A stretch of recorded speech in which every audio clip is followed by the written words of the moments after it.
I'd like to introduce Led Zeppelin to you. Led Zeppelin didn't just redefine rock. They were the biggest band on earth for nearly a decade. Every member was extremely talented, but if you asked each and every one of them what the foundation of their music was, they'd all give the same answer. This guy. Even to this day, all professional musicians seem to agree on one thing. Who is the best drummer ever? It's just John Bonham. John Bonham. John Bonham. John Bonham. John Bonham. John Bonzo Bonham was the #1 drummer.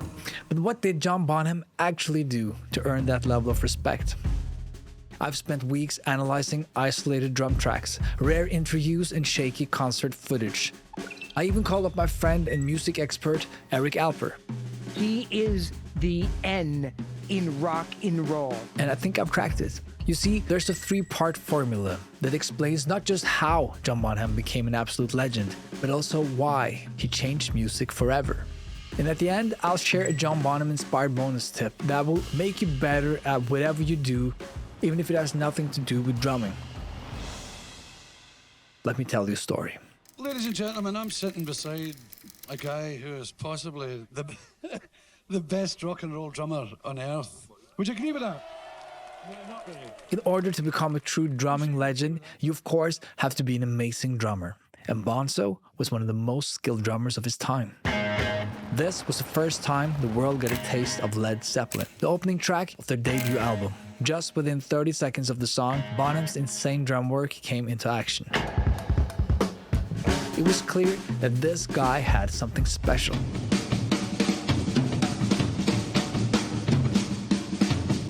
One of the reasons why John Bonham stood out from the rest was his triplets.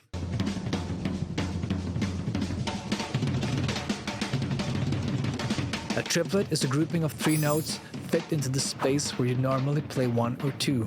And Bonzo could play them so fast, it was ridiculous.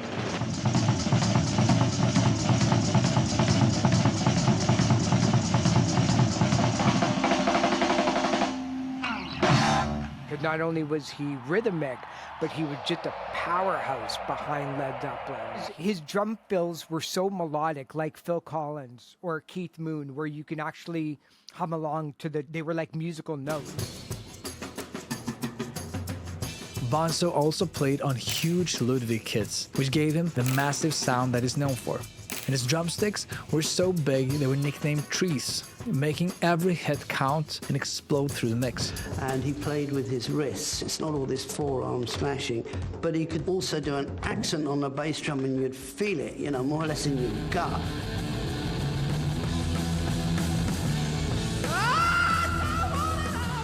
He made his drums feel alive, not just technical, but expressive and emotional.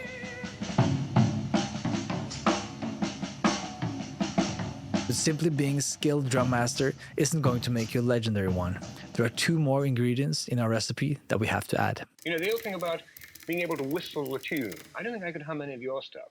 No, but I think it's changing. That's the main thing, you see. I think that's why the awards have changed, because the kids are changing for a start. In order to become a true legend, it's not just enough to simply follow what others have done before you. You need to break the mold. And that's exactly what John Bonham did. Up until the late 60s and early 70s, drumming had a pretty well-defined role in rock music. Most drummers were focused on keeping the rhythm, supporting the guitars, vocals, and bass. The job was pretty much straightforward: keep the rhythm and stay in the background. But John Bonham, he wanted his playing to shape the music around him. In Led Zeppelin, Jimmy Page and John Paul Jones often built songs around Bonzo's work, rather than the other way around. Take the intro of their song Rock and Roll.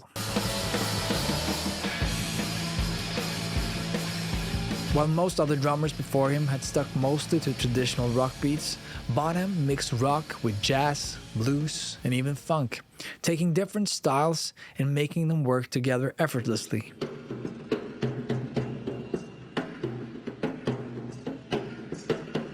And it's important to note that this wasn't just new. It was unheard of. Nobody was doing this. Or listen to When the Levee Breaks. When recording this, he placed his kit in the stairwell of Headley Grange, a Victorian house in Hampshire, England. This is the hall where drums were set up and where Levy Breaks was recorded. Yeah, you can hear the reflective surfaces. Recording in the stairwell created a massive echoing sound that forever changed how we think about drums in music production. John Bonham could do solos all day long, but he played for the song and not for himself. He rarely went outside of the structure of a song unless the song called for it. Moby Dick was Bonham's chance to showcase his skills in a way no drummer had ever done before.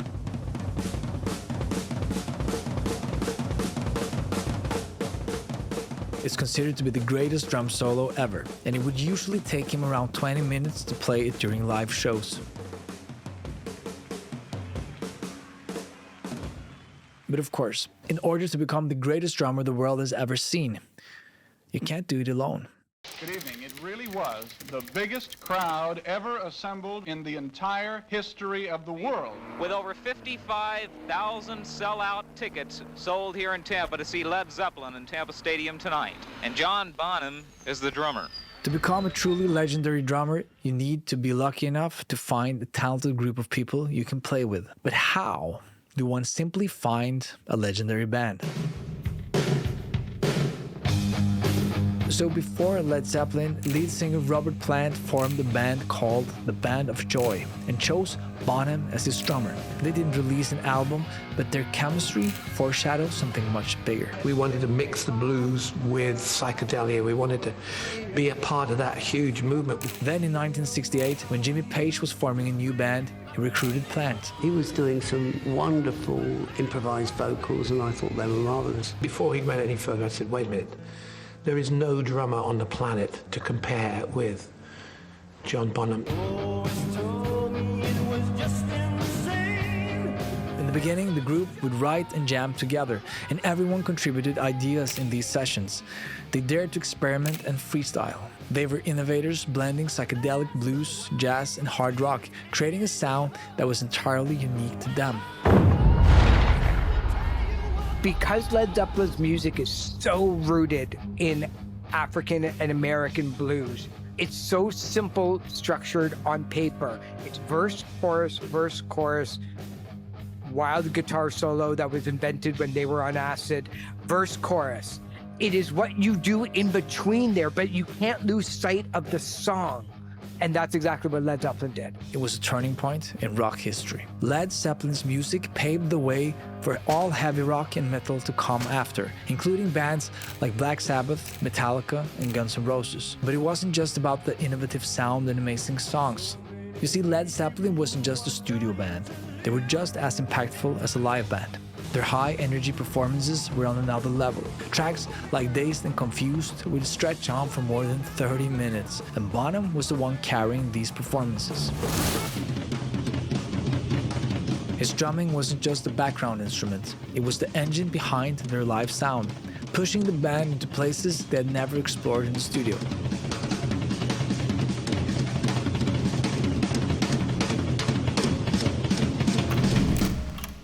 But despite being on the top of his game, John Bonham struggled with alcoholism, which eventually led to his tragic death in 1980 at just 32. His passing left an irreplaceable void, leading Led Zeppelin to disband, as they simply couldn't go on without him. And let me ask you this, would Bonham's legend be as iconic if he hadn't died young? Because his passing does indeed fit the rock star mythos, the wild rock and roll lifestyle that often leads to an early tragic death, and his image as a young drum god remains forever frozen in time. As morbid as that sounds, the fact that he's dead adds so much cachet to Led Zeppelin's popularity. In 1980, when Bonham died, they stopped. And so that makes them into the very elite artists like a Jimi Hendrix, Janis Joplin, the Beatles, people that never had an opportunity to out-welcome themselves. And so every new generation that gets into Led Zeppelin gets into the same albums as everybody else did. So I guess in the gruesome way, that's the bonus step.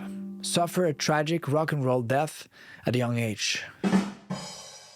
On a serious note, if there's one real takeaway from the John Bonham story, it's this. Stay true to yourself. Whatever your craft might be, master it.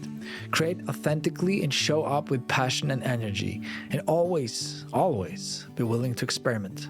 Push boundaries and do what nobody else is doing, no matter how risky or crazy it might seem. Because when it's all said and done, fresh ideas and bold moves are what truly leave a lasting legacy. If you ever attend someone's funeral, what do you think they'll talk about? All the ordinary things this person did? No. We cherish the crazy, the weird, and the bold. That's the stuff we remember, and that's what sets a lasting mark in the fabric of time. 130 pounds of glory, John Bonham. But what do you think? Was it his tragic death that cemented his place in rock history? Or was it solely down to his drumming and unique presence? And I want to know which drummers of today are following Bonham's recipe. Let me know in the comments, and see you for the next one.